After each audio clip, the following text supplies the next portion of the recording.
Hello and welcome to episode 11 of the Betfred Boxing Show with me, your host, Rob Tebbutt. As always, let's remind everybody to please like, comment and subscribe. Turn your notifications on for more boxing content. Now that's out of the way, I'm joined by the usual twosome this week of the former WBO super-featherweight champion of the world, Mr. Barry Jones, and not former world champion, but great guy nonetheless, Mr. Andy Clarke, as we review this past weekend's boxing and look ahead to this weekend. But before we do that, how are we doing, chaps? Are we well? Everyone good? Why would you ask me? You ask me every week and I always got something bad to say. That's been alright though, actually, I'll be honest. Did two shows this weekend. Ching ching. That is. Yeah. You Put were the invoice in on the way home on Saturday. Glasgow and then Liverpool. Did you go? What did you do? Did you stay in Glasgow and then go to Liverpool next day? No, I flew to Glasgow and then got a car down to Liverpool the same night, and then worked Liverpool and then got a car home as well that same night also. Yeah, there we go. That's amazing, isn't it? So brilliant weekend. The life of my it's good, isn't it? It was a good show. There were two good shows actually. I think we're here to discuss them, aren't we? Yeah, I think so. Yeah, I knew we forgot. The reason why we convened on Monday. They were two good shows. See you next week when we'll review Big Weekend. Do we all agree? Yeah. Okay, good, done. And I'm in Paris, more importantly, this weekend. So I'm taking my wife. She's not really married, but I call her my wife because she's like, what do you call her? She won't leave, basically. No, I've kidnapped her. And so it's like Stockholm Syndrome. I think she likes me now. And yeah, so I'm taking her on Thursday. So it's very romantic. Without paying for it, like. Yeah. Every woman's dream to go watch a Lawrence Okolie fight. Yeah. Isn't it? I mean, that is romance, isn't it? Yeah. When you think about it. Oh, that'd be weird, wouldn't it? What if she runs off with Okolie? How sad for him. You could take him. I don't believe that. I mean, it'd be quite good for us, though, I think. Why? Well, it'd just be a good thing to talk about on the podcast on Monday, how was your wouldn't it? weekend, Barry? Yeah. I mean, it'd be an unusual answer. I went to a toddler indie rave in Walthamstow yesterday. Not words that you usually an indie rave. Yeah. So it was a little bit after my kind of my sort of era was the 90s, really. You know, Blur, Oasis, Verve, Supergrass. You missed Stone Roses, though, didn't you? Well, I mean, I wasn't so much into them. So it was about 10 years after me, I think. But it was kind of it was good. I got wildly overcharged for a balloon. My little girl was just kind of playing with this little bunny rabbit balloon, and I said, "Oh, how much are they?" And I was told $7.99. At which point, I just muttered an expletive. I couldn't stop myself, but I had to buy it because she'd become quite attached to it. But as I was buying it, I was kind of looking at the person, just thinking, "This is shameless daylight robbery." And they gave me a look back that told me that they were aware of it and there's nothing I could do about it. I went on. And they were right. Last Thursday, I went to the BFI. Johnny Harris, who's the actor. Jawbone. Yeah, I boxed Johnny as a kid. He beat me. Yeah, he was a junior. Just about junior champion. Yeah, but I boxed him like when we were about 12, I think. And at the back in the press room at the back of Fleet Street, of all places.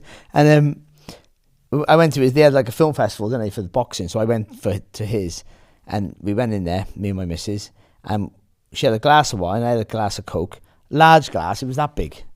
I mean, that's like, what the? Large glass, it was just a normal size glass. And a pack of crisps, I hadn't eaten. And a little packet of popcorn like that, and then a packet of nuts. 33 quid. So I went, I laughed. That makes me feel slightly better. So I went, you serious? He went, yeah. I went, oh, okay, fair enough. I paid for it. If we got at the table, she leaned over and a bag knocked my drink everywhere. I mean, that's the word. Honestly, I was fuming. It's a good film, though, Jawbone, isn't it? It's a really good boxing film. You know, they get it. It's not, yeah, but it's good. I mean, boxing's just part of it, isn't it? Really? Yeah. It's a really. But most of the good boxing films, boxing's just a part of it. Like Journeyman's the same age. The boxing film, but it's literally about like struggle. Yeah. I mean, yeah. Good film. Anyway, that's it then. So what? Anything else? Oh, sorry.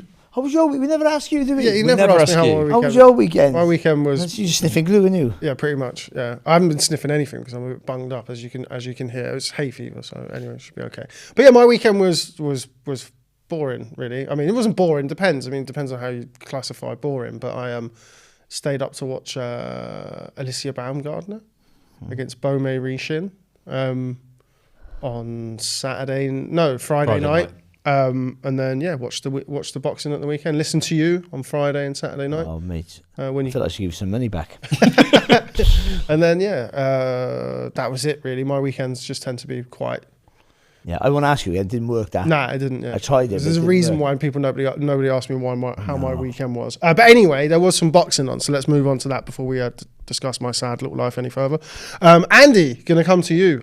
Friday night, Nathaniel Collins and Cristobal Lorente ran it back after a very close first fight, which ended in a draw. This time, Lorente gets the job done, emerging victorious by split decision over Nathaniel Collins in Glasgow. A worthy winner, I felt. What did you make of the fight? Yeah, same. I thought the card in favour of Collins, it was quite wide too, wasn't it? 116, 111. Yeah, that was a bit of a wild card, I thought. And Lorente deserved to win. He got on top of him quite quickly in terms of work rate and just stayed there, I thought, really. I mean, Collins, I felt... I mean, he dug in and it was like he was trying to find that extra gear, but he just never really got there. And it didn't go the way that I thought it would go, but it was a deserved win for Lorente. I don't think there's any question about that. Barry, we spoke about kind of what they needed to do differently beforehand. I think you said beforehand that you expected Lorente to make a bit of a quicker start, and you felt that might suit Collins and kind of allow Collins to, I guess, the way that we discussed it was kind of allow him to leave something a bit more towards the end, which is where he struggled in the first time. But Lorente made the faster start this time, got into the fight quicker, and Collins could never really quite get it back. I would say, and you might be right, but I would say I don't think he did make a fast start. I think Collins was thought. I mean, and we say this about rematches, they never quite live up to the first fight because you think more because you made more mistakes in the. If it's a really good fight, the chances are you made more mistakes to make it a more entertaining fight. And you think, I can do this better, that better, so I'll think a little bit more.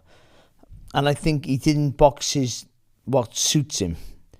I think even though he's aggressive, Collins, but he's a good boxer, but he's a high energy boxer. He has to throw in combinations, and he didn't. And I think he tried to box a way that didn't work for him. So even though Lorente looked like he had a faster start, I thought it was a cagey start. That Lorente was winning rounds, and you always thought, hang on a minute, if this gets in, we know Lorente's got a good engine, so you've got to make him work hard, make him miss. I mean, you got to keep something in the tank for you a little bit, but trying to be overcautious, all those rounds like that, unless that's your only thing you could do, because I pretty much that was my whole career, nicking rounds all the time can be very, very tricky when it gets down the stretch. Especially when you're nicking rounds at the last sort of 30 seconds, and if you get it wrong, you're losing rounds, and that's what happened to him. I think he had no flow or energy in his work. He was just like pick a shot, and he was getting his foot in the wrong place. He made so many mistakes. Lorente is a solid fighter, I think, but I think he's beatable. I think for Collins' style, Collins has the ability to beat him, but he hasn't beat him, and he didn't beat him on Friday, and there was only one winner. It wasn't massively wide, but he won clear enough, Lorente, and it would have been a travesty if he didn't get it. As the first fight, I thought Collins nicked it by a couple of points. But Collins will kick himself, thinking, no, I tried to change things, and all he needed to change, like I said last weekend, was his exit. The high energy stuff was working for him. Throwing the punches in combinations was working. It's just Lorente is one of those fighters, and I think I mentioned in the commentary in the first fight, Collins is not used to people throwing back after he throws his punches. Because he quite often, when he throws with his punches, Collins, he'll go 1, 2, 3. But he has the momentum coming forward, so the last one will push you back a bit, off balance a little bit, even if it's not a powerful shot. And then you have to you got to defend naturally, or you've got to take a step back before you throw something back. You've got to make a movement before you throw. But Lorente, once you throw the one, he throws with you. Or he just can keep that solid, because he is big for the weight, keep that solid stance, and throw as soon as you let your punches go. So he fires back every time you throw. And I think he was well aware of that, Collins, and thought, I've got to be smart and try and almost sneak my attacks in rather than just throw anyway, but he just exit differently, pivot, step to the side. I mean, he just didn't do any of that. And getting that foot on the inside, where you can land with a shot, which he was when he slides inside. It's not imperative to have your foot on the outside of a southpaw and orthodox. You don't have to. You can still be successful. Certainly aggressively, you'll be successful, land with the shots. but it makes you vulnerable defensively after you've thrown the punch because you're in the inside and they got this punch. So if a southpaw comes inside me, I got this punch and this punch into play. But if he's on the outside of me, then I got to turn to throw this. This hand's disappeared. It's only this one if I'm lucky, and quite often I got to turn. And now that half a second or whatever it takes to turn, less than that, but that time it takes to turn, you can go there or you can throw back. You're affording more space, so it helps, and also it lines them up for your backhand, which is where the power is, where you want to land. And he didn't do that, so he made a lot of mistakes. I thought, unforced errors. There you go, in a tennis term. That I think he could have won the fight if he would have boxed differently, because he has the engine, I think the energy, but he was worried about tiring out, and he was worried about getting caught. And I just think he had the idea why he got caught. I've dragged that on, but I think it was right. I think that's right. What I've said there, stand by it. I think you can. There's Run that always back a danger 25 minutes, that you can overthink rematches, because you've seen them before and you feel like you know what they are going to do or what they might do, or as Barry said, what they did that caused you problems, or what they did to cause you to do something you don't normally do. And in a one-on-one sport like boxing, where obviously it's close quarters, and the whole point is that you're trying to stop them doing what they want to do, and the game plans are therefore very much intertwined. You do still want to kind of concentrate on yourself and not think too much about your opponent. You know, that's more down to your trainer to think about that. And I think in rematches there's a big temptation to start to think too much about what the other person will do, because you've got that familiarity. Barry, sorry, Joe Ham wasn't happy in the corner. Yeah. Almost all the fights. I was just about to say, I mean, you kind of gave him a bit of a rollicking in between rounds 5 and 6. Then there was the knockdown, which I think on replay, I think the feet came together on the knockdown. Yeah. I think it was a clean knockdown.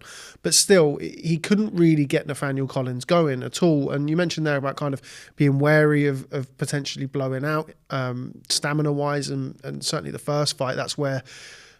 He didn't lose the fight, but that's where Lorente really pushed down the stretch in that fight. Could it have been the weight for Collins? Like, he boxed like a fighter who just didn't really have the zip and the energy in his work. And I don't know whether or not that was by design. Quite often, being lethargic is quite often not making the weight right. So you can make the weight every time, but if you leave a little bit too long, you've had to lose weight a little bit quick at the end, more than you want to. Quite often, fighters don't want to make... The worst part of boxing is making weight. We all know that. It's not rocket science. So you want to... sometimes you think, I'll leave that to the very last. If you've got to start tapering down 4 weeks, if you think you can do it in 3 weeks, you do it in 3 weeks. Why wouldn't you? And then sometimes you leave a little bit too long to get to those last few pounds, which can make you lethargic. Sometimes you just don't click. But quite often, if you've got a plan... This is why game plans are very, very dangerous. I mean, they're very important, but they're very dangerous. A set game plan...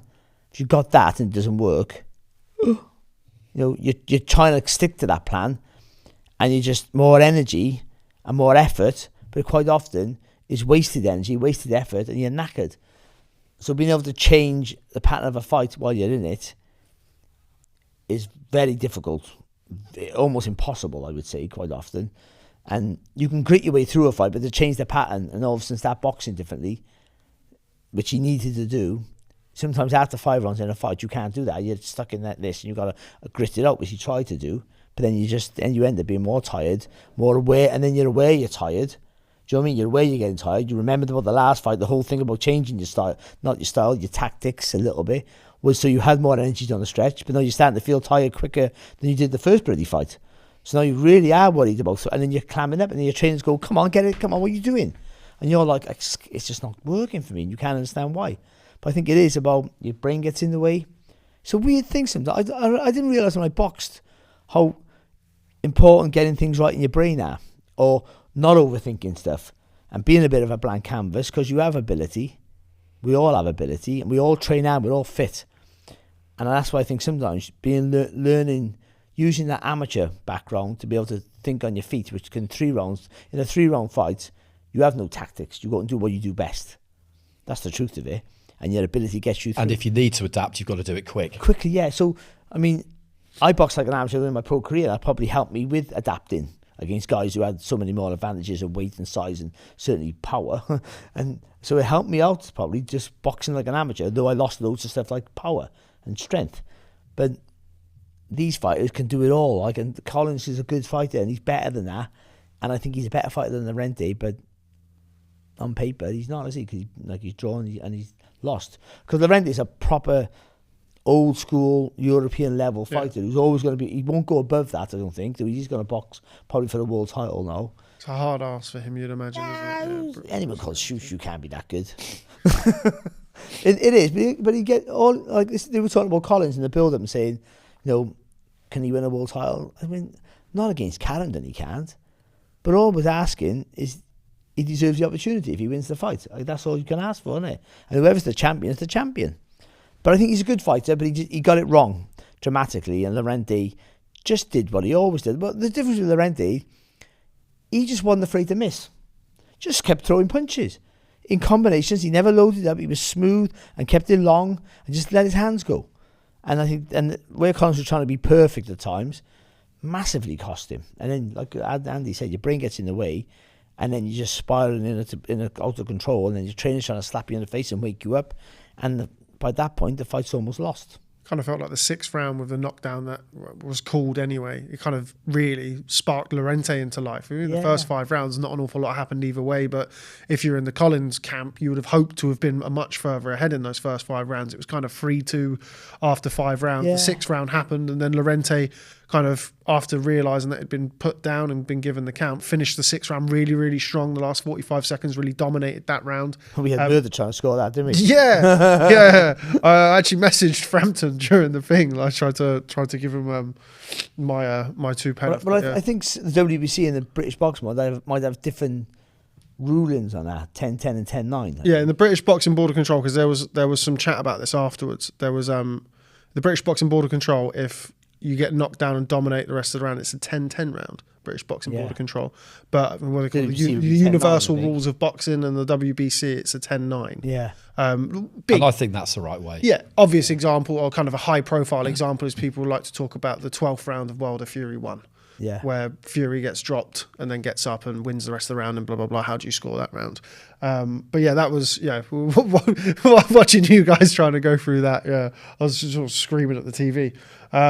But anyway, before we move on, Andy, going to come to you. As Barry mentioned there was a lot of talk before the fight about Nathaniel Collins, whether he would go on to box for a world title. Obviously, that's not going to happen, certainly in his next fight or 2, you would imagine.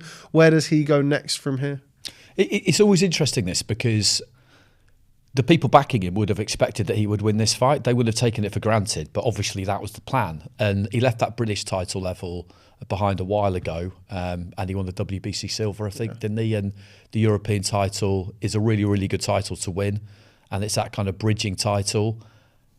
Now he wants to keep trying to move forward because, as Barry said, I think the conclusion they'll draw is that he should have won that fight, but he didn't really perform. But how do you kind of stay where you are? Who do you pick now to do that? It's not, it's not necessarily that straightforward a thing. No, one fight I think we briefly mentioned either last week or when we were discussing Nick Ball was that fight potentially if they both decide to stay at featherweight. I mean, yeah. But now it's for Nick Ball, obviously former world champion, been in some big fights. If you look at Nathaniel Collins, who's lost at that level, it's probably not that sexy for Nick Ball, is it? So. If Nathaniel Collins would have won and for whatever reason he couldn't have got the world title shot, then that could have been a good fight. Also, don't know whether either of them, both of them, neither of them are going to stay at 126 pounds. Felt like Nick Ball potentially may look to move up, but there's no easy belts at that weight class. I mentioned Bruce Carrington who has the WBC, Angelo Leo with the IBF. One of the things is the easy touch, by the way. Yeah, which he's definitely not. And then obviously Brandon Figueroa, we saw what he did with Nick Ball. And then if you look up, you can see Rafael Espinosa. Brandon Figueroa, not even the biggest featherweight champion. But yes, let's fly through the rest of the card before we talk about Ben Whittaker, of course, on Saturday night. Aston Brown versus Sam Gilley. We were all very much looking forward to that fight beforehand. Andy, just looked like Sam Gilley had a little bit too much, or really a lot too much professional seasoning for Aston Brown. Yeah, it was a good performance, wasn't it? And he needed it. Good finish, and just all the way through, you could see what Aston Brown was trying to do. And Gilley, I thought, boxed him well. Just gave a little bit of ground, didn't he? And picked his punches well. And when he got him going, when he got that finish, he locked on and did the business. And you could see you could see what it meant to him at the end, because he knew that his career was in a position where he absolutely had to win that fight. And sometimes that's not the worst place to be, is it? Because if you're backed into a corner, then really you've got no choice. And it's onwards and upwards for him. I don't think it's that damaging necessarily for Aston Brown, but at the same time, people have been kind of touting him as a bit of a boogeyman for a while now, and an avoided guy. And I think he'll probably be pretty disappointed with it overall. Yeah, really struggled to get going, Aston Brown. But all credit to Sam Gilly for making him do that, Mary. Yeah, he just walked him onto shots, didn't he? That's the thing, to be fair to him. You know, not the usual Sam Gilly style, although I have seen him box a little bit in the past.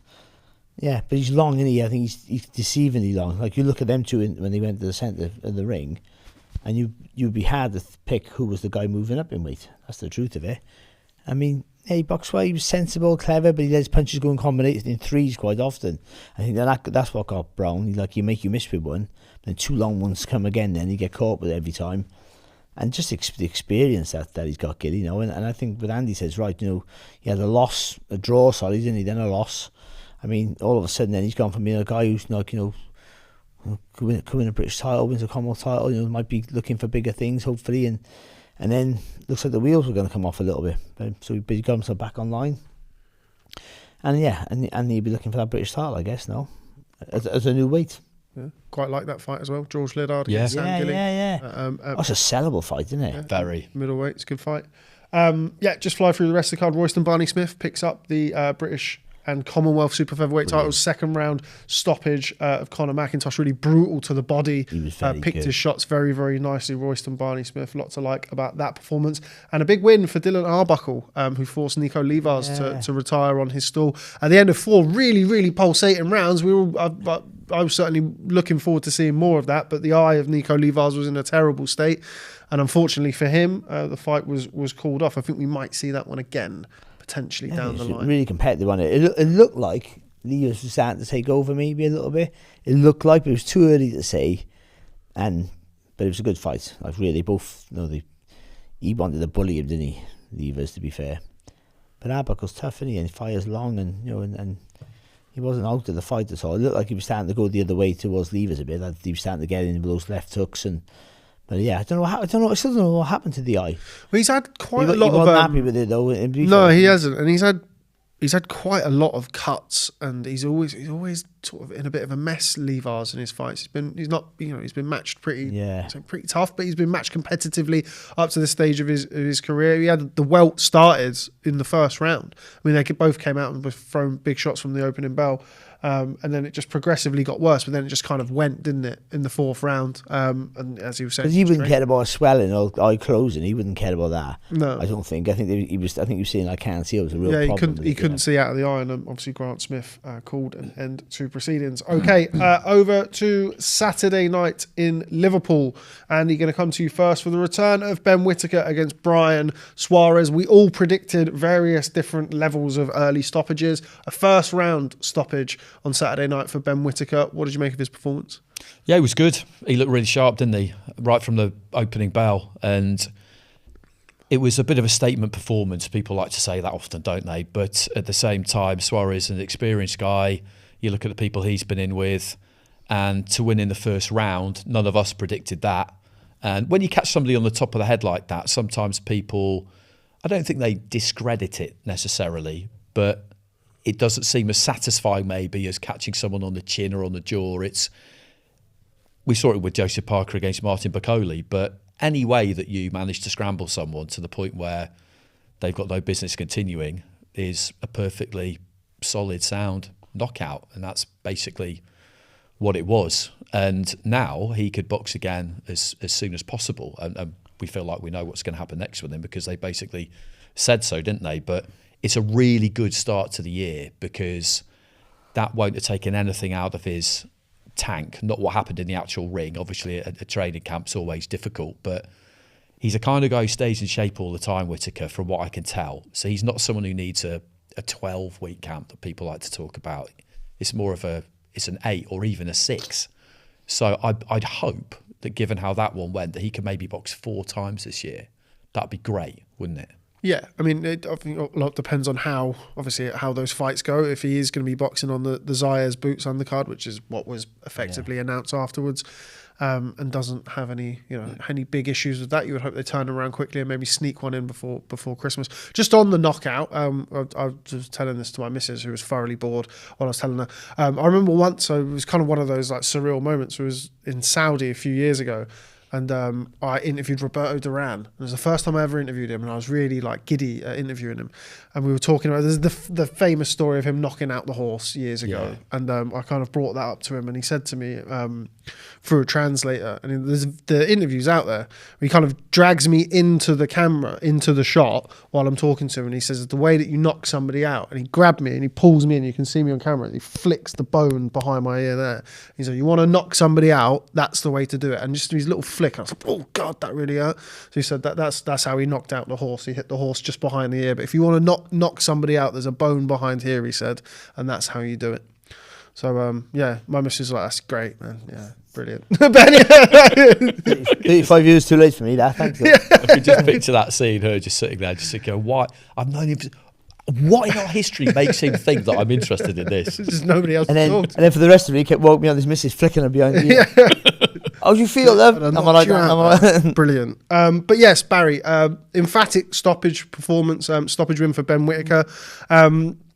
Suarez is somebody who we've seen over here before. He had a really good fight with Lyndon Arthur. It's worth pointing out he has been stopped early in a couple of other fights as well. But, you can only beat what's put in front of you. For me, personally, looking at Whittaker, I think maybe it's the type of opponent who a couple of years ago we might have had a bit of a dance and a play and a this and a that. But he seems to be going about and setting about his work a little bit quicker. He mentioned something on some interview. I don't watch live interviews, but I saw something and he said he's speaking to Terence Crawford in Dubai when we were all in Dubai. Yeah, I saw that one. And he said you play with your food too much.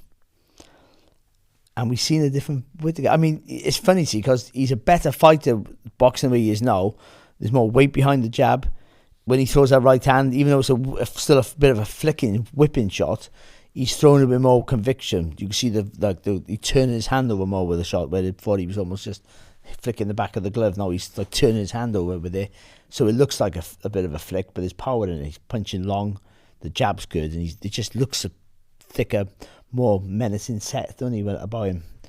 And but also all that showboating stuff is what's selling him to all the other people. So you gotta keep that in your locker. I prefer this Whittaker, just don't mess around. He looks good because the biggest worry for all of us about Whittaker was, does he have? I know you guys seen him as an amateur, but he toughed it out. But it's still different as pros. Sure. Oh, he's still, we still don't know, do we? Because you can tough it out knowing you only got a round left. But when you tough it out knowing you got 9 rounds left, it's a different prospect. And he looked a little bit like he didn't have the strength and certainly the natural power. Now, at my weight, it's hard. But sometimes you can get by. Like people like me sneak in now and again. But at light heavyweight, it's almost impossible. You haven't got power. So you're going to be a knockout artist. If you haven't got power, it's impossible to get to the top. It really is. Yeah. Because they're bigger guys, just walk through you. They will. But now he's showing it. He's showing that he has like that power to keep you away. The jab solid. And even though what was it, 50 seconds or something? I don't know what it was. It wasn't long, was it? Just about 2 minutes. Yeah, but I mean, either way, like he looked a better solid unit. I like him, I do. I think he's really good. Really good. I mean, who knows where he goes, because it's a tough division now. But I think, and also the money he's probably getting, they won't wait around because they might be paying him a lot of money per show, per fight. So 4 times a year sounds brilliant, but can they afford to put him on 4 times a year? Yeah, and rating the fights is hard. Without it being a world title fight. Yeah. And is he ready for that? He's not. But is he ready for Lyndon Arthur?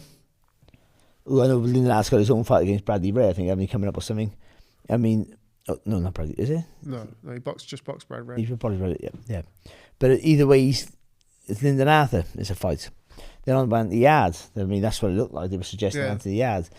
Maybe getting him at the right time of his career. Maybe it is the right time. It's still a risk, though. But I think, he said that the guy who he is and the amateur pedigree that he has, once you get to him in a big final, I think, you don't have to baby him anymore. just give him the experience of going the rounds, training to go the rounds. Yeah. I mean, if he's knocking them all out, what can he do? He'd like to see him do 4 or 5 rounds. I mean, as much as they don't want to mess around, Andy Lee wants him to see him do 4, 5, 6, 7 rounds, doesn't he? I think, even if he's dominating them all, just to see him how he's controlling fights and how he can control fights. You don't want to see him in a Cameron fight again, the first one where he fought the wrong tactics. But I think this Whittaker would have had no problems in the first fight. Yeah, he's different, isn't he? He's different. I mean, the question mark over him is the question mark you have over any fighter is, do they have the residual toughness, like you say, for professional boxing? Because there's a big difference between 3 and 12 rounds. And it looked like we might get some answers in the second half of that Cameron fight. But he was up against it in that fight. And I'm not sure whether those answers would have been all that convincing. But he's different now. I do think that he's different now. And I think something to take into account with him too is that, okay, it might not be that easy to get in boxing as regularly as you might want him to, but you've got to take into account where he is regarding his physical athletic peak, given the way that he boxes, because he's not completely reliant on reflexes or explosivity, but he is explosive and he does use those reflexes and he does have that kind of elasticity and agility and just incredible athleticism, which is obviously what Andy Lee's managed to get a hold of, those natural mechanics, and get him to punch harder. But you don't want to be hanging around, because all humans, if they're competing clean, that will start to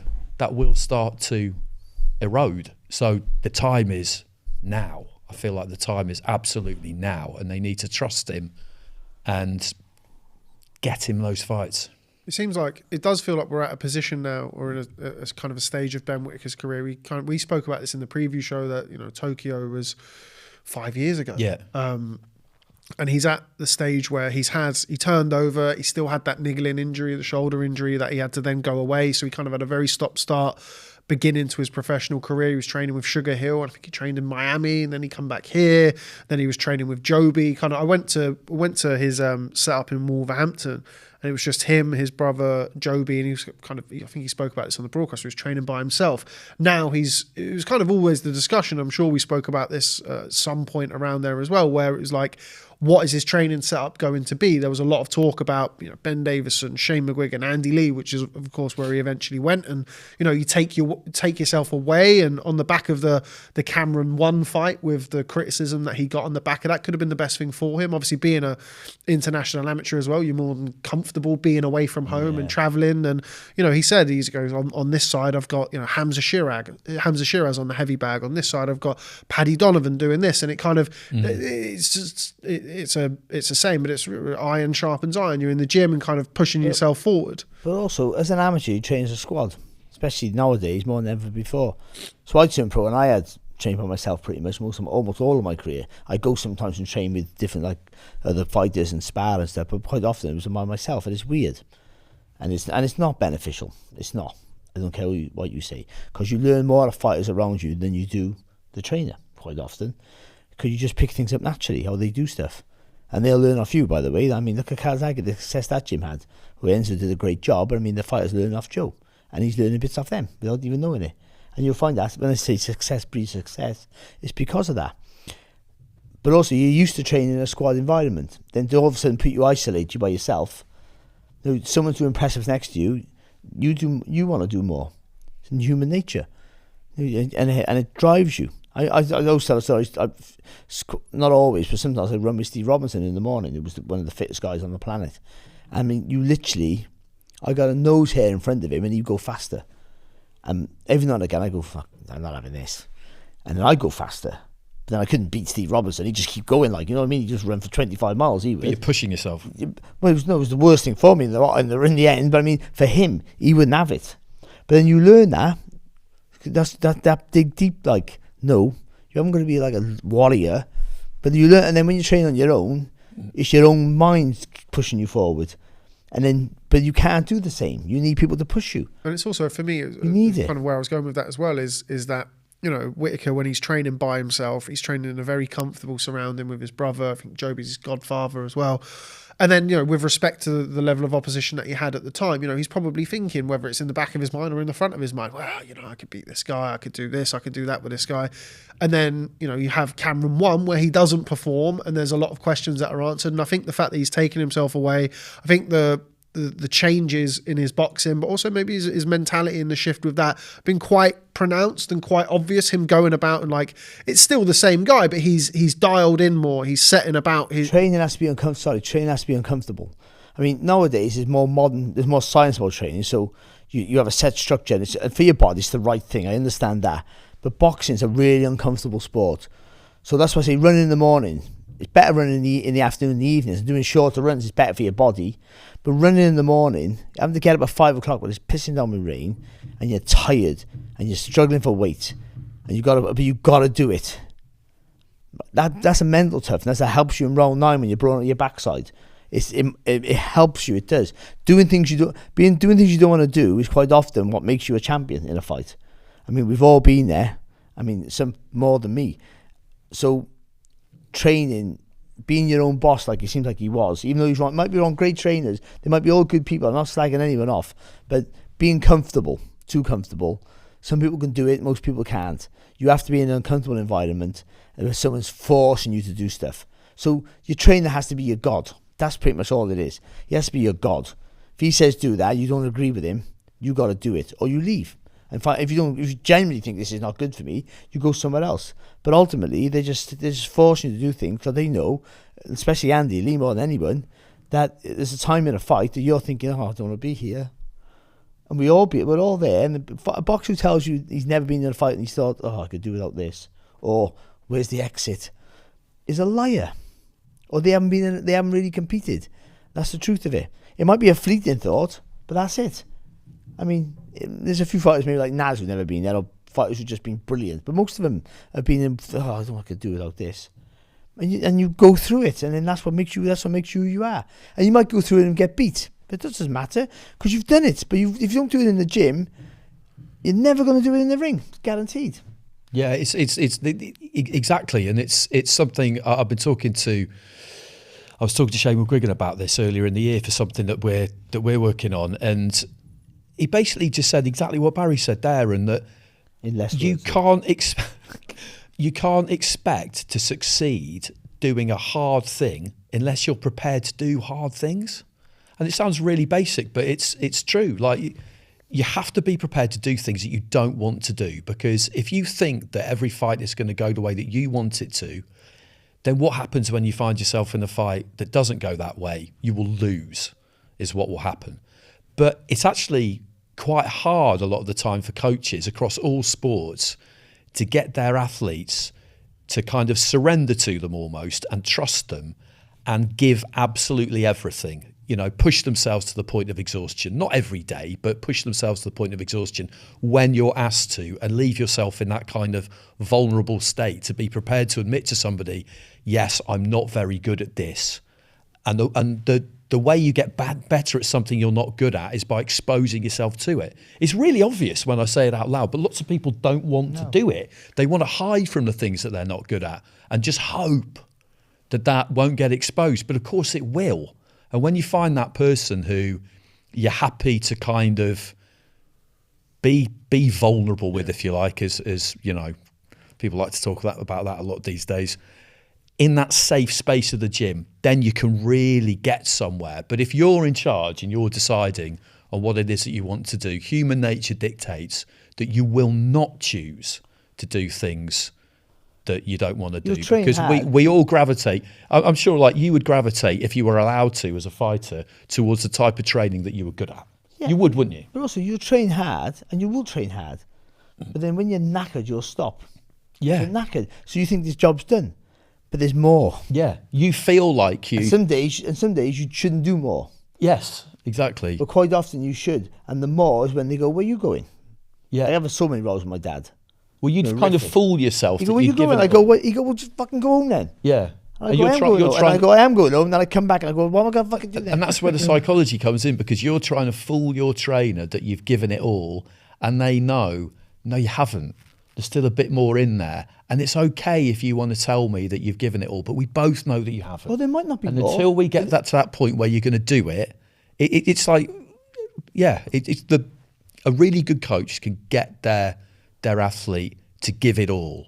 And trying hard might sound like an easy thing, but people resist it. But there might not be more, but they got to probe and find out. Yeah. Where your limits are, to be honest. Yeah. I mean, we're talking about now, they're not, like, can't be too cruel on you, like, and we all have a limit, but you have to find it. And getting that balance right, again, is a good trainer. But ultimately, when you're around good fighters and fighters who are training hard, you'll push each other on, if anything, out of ego.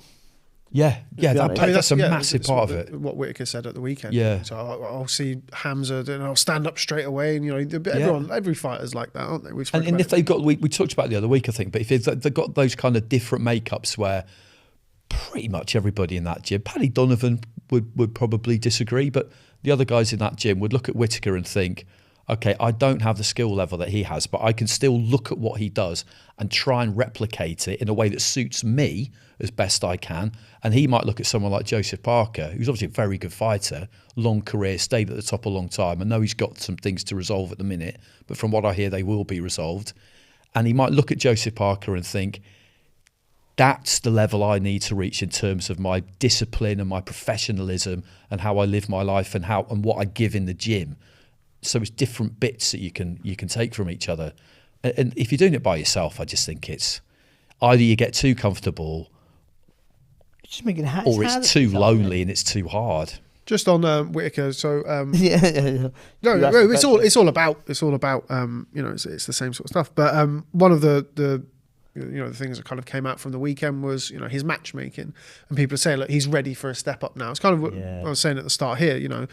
Suarez, okay, look, we all predicted an early stoppage and an emphatic win for Whittaker. None of us expected any problems, but blowing him away and around is kind of how you should be dealing with a guy like that, rather than tapping him on the head and flicking around for 5 or 6 rounds and then getting rid of him. So there's that way of looking at the fight, but we all know that his talent and his ceiling is above a Braian Suarez. What do we think of the matching so far, and where do we want him to go next? I think it's been, because he's had too many gaps in his short career, it's been hard to gauge. So when he's had the gaps, he shouldn't come back to too much of a testing fight. And you wanted to show him off because he's this social media sensation with 3 million followers on something. And so I understand just getting him out there and exposing him to the world, but the matchmaking gets tougher now. I mean, Suarez is the fight where on paper it's a hard fight. In reality, we thought he could beat him quite comfortable because stylistically it was suited for him, but he did the job better than what we thought.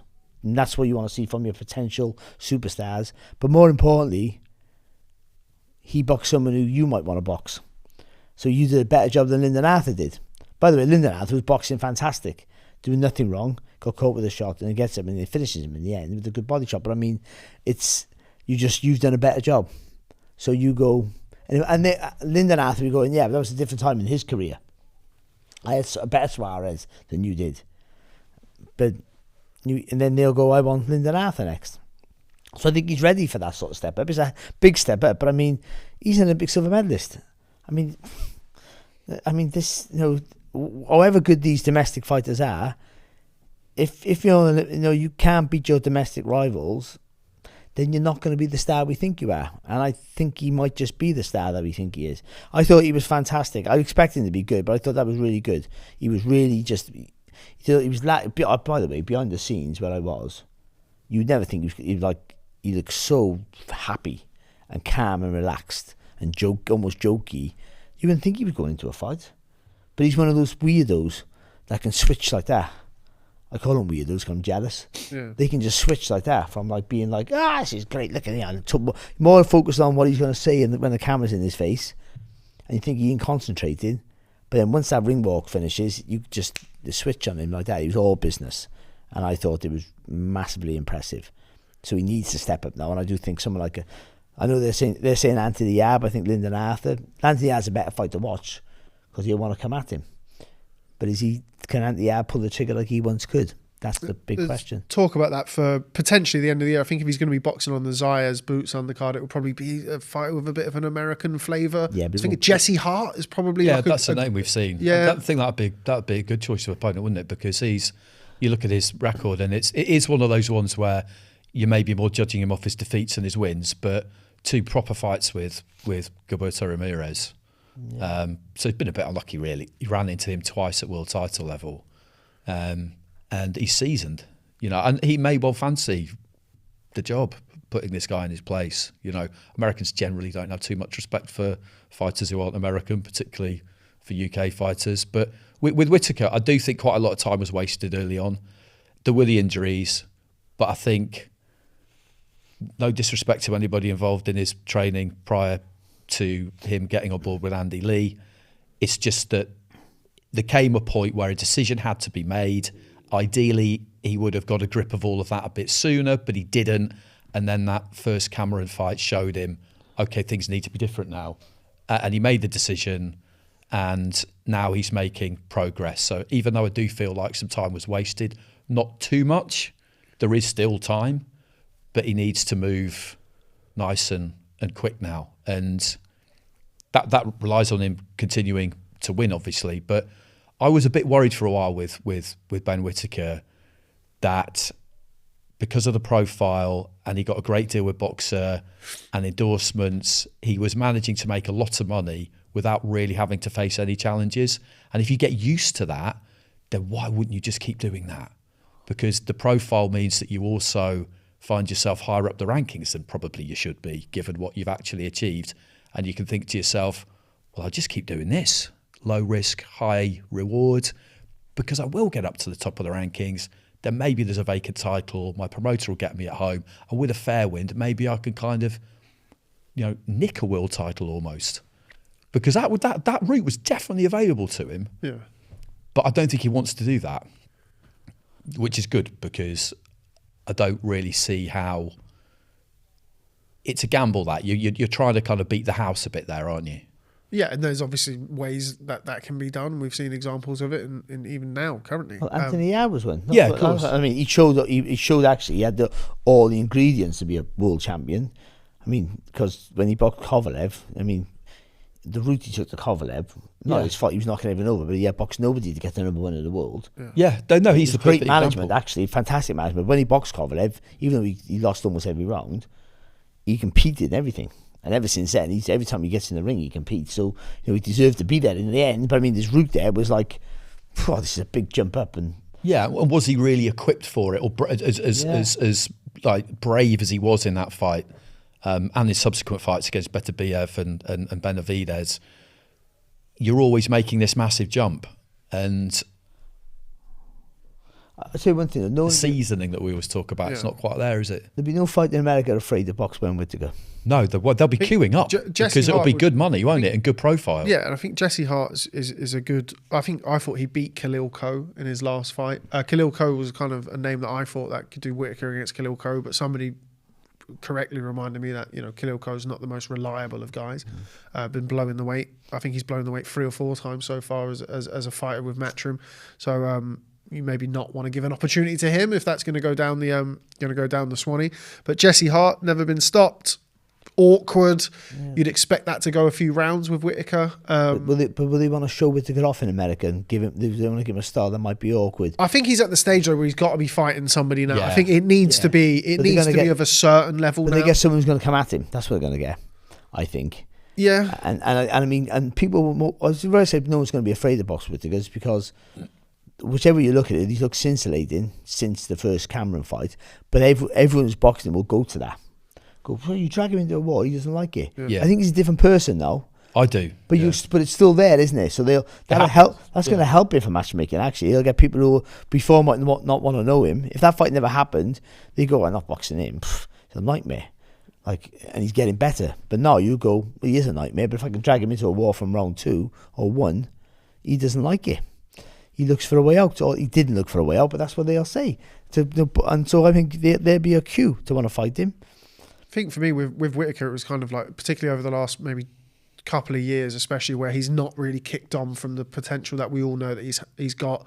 Kind of mentioned earlier, his amateur accolades, and we know that the amateurs and the pros are very different, but you can still get a good barometer of somebody, certainly their skill set and what they're capable of by what they've done as an amateur. And you kind of, I think for me, especially when he's having those fights that are largely uninspiring opponents and not boxing very regularly because of injuries and training and whatnot, you kind of give him a bit of an allowance based on the fact that you know that he's got it, you know that he can do that.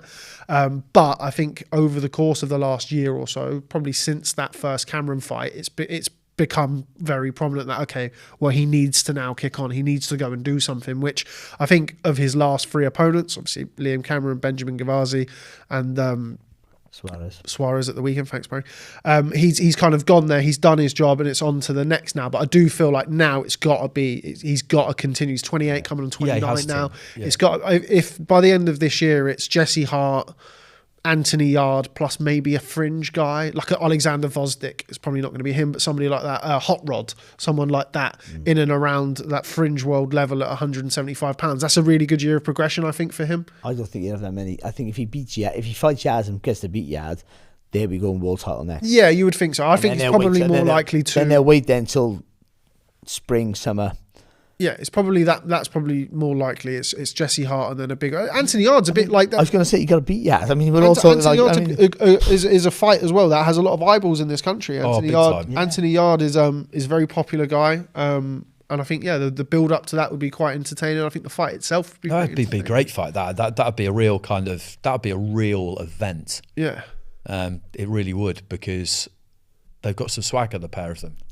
Yeah. Without saying much, yeah. Just a cool. He's got that kind of star power, isn't he? Yeah, he has. He definitely has. Good boxer. I mean, I do wonder the fact that he weighed in at 182 when they both weighed in at 182 for this one. I'd imagine was down to the fact that the opponent was announced relatively late. Maybe didn't have loads of notice, but I know it is hard for him to make 175, and that's a good thing because. Suarez never made the weight against Arthur, by the way. Also, he probably can't make the weight. I thought another thing that, because obviously we didn't know what was going on with the show for a little bit, I'm sure behind the scenes that there was probably some, is it going to happen? Is it not going to happen? Yeah. And then it's probably like, well, okay, we're X amount of weeks out now. I don't know this. Yeah, sure. No, I didn't. It didn't ring any big alarm bells. I think it was down to the opponent. And he looked great at 182 pounds, didn't he? That was why that happened. But I think it is going to be hard work for him to. He's going to have to work hard to because he absolutely has to stay at light heavier. It'd be difficult to see him kind of filling out at cruiser, and inflating and jumping up to cruisers. So that's something that is going to be, it's going to require a lot of discipline and professionalism. But I do think he has it. Just looking for a tweet somebody sent with a list of potential opponents for Ben Whittaker. Can't find it. But there's loads in the UK. There's loads in the UK and internationally. Fight that I'd love to see again, Andy, would be Imam Katayev over 10 rounds. Katayev obviously had that very contentious loss. I fought to David Morrell, had Morrell over, and I thought beat David Morrell. I know David Morrell was he's a calling guy out who'll Ben come Whittaker. at you as well.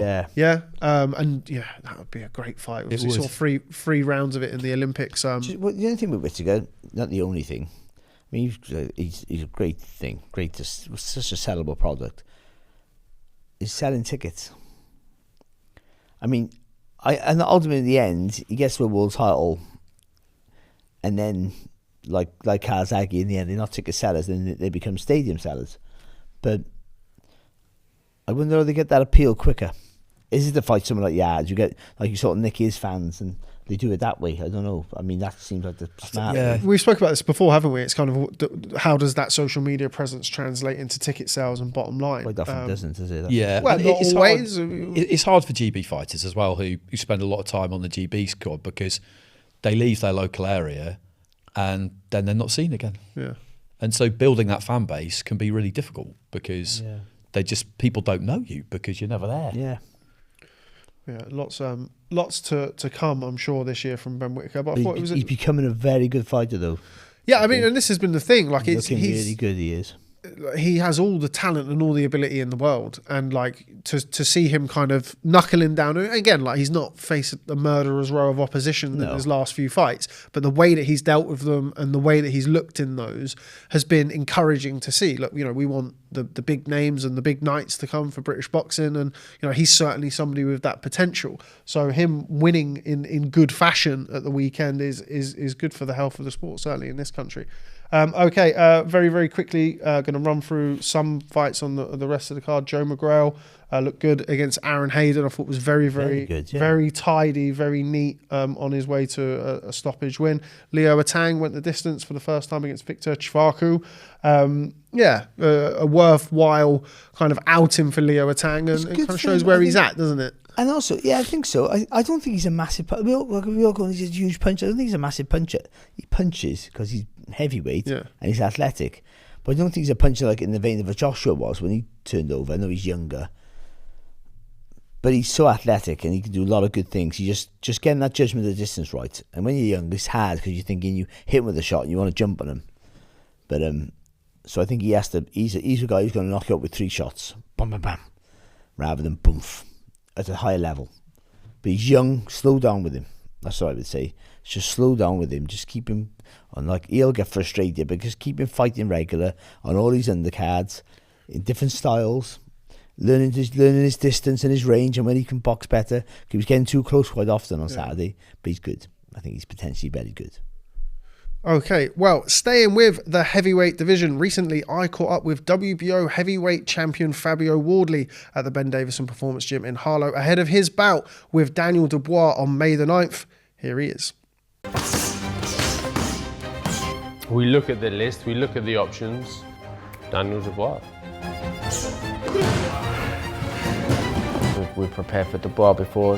Like I said, this camp, we've already hit better numbers than we've done for the Park and the Huni camp already. It's a shootout, proper shootout, like a Western. So that was a little insight into my time with Fabio Wardley at the Ben Davison Performance Centre. And remember, that full feature is live now on Sportsman Boxing. Go check it out as we build up to May the 9th. Don't blink, Fabio Wardley versus Daniel Dubois. And we're all very much looking forward to that, chaps, as we are this weekend for the return of Lawrence Okolie in the City of Love, Barry, of which that you will be for his bout with Tony Yoka. Excited for this weekend, just for the boxing? I sort of take my missus, but then Darren Barker had a moan because I can't take him into the first class lounge because I got the gold, he's still on silver. I mean, we're moaning about real stupid things. But he's gone. You've changed. Pair of divas. I haven't paid for it. I can't afford to pay for it. But then I said, listen. Originally I said, we'll go there. We'll go there a couple of days early. We'll do the lounge. Have a nice walk around Paris. Like we were going to have me and Darren were going to have a romantic weekend away. And now I've had to take my missus and spoil it all. And now he's not happy, so he's sulked so much, he's catching the Eurostar with his missus. So I'm like, this is what's going on here. He's trying to make you jealous. And it's working. I think that, like, his missus gets in the way too much, Beth. She's a lovely person, but, like, quite often I'm with him and she phones him up all the time. And anyway, the boxing.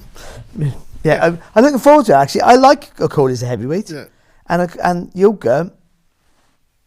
Still, then he's had 4 wins since or 3 wins since, but I'm still not sold on him. I mean, he's an Olympic gold medalist who can't throw a jab. It's just I don't understand it. How can you win an Olympic gold medal and not have a left hand? I can't understand what's going on.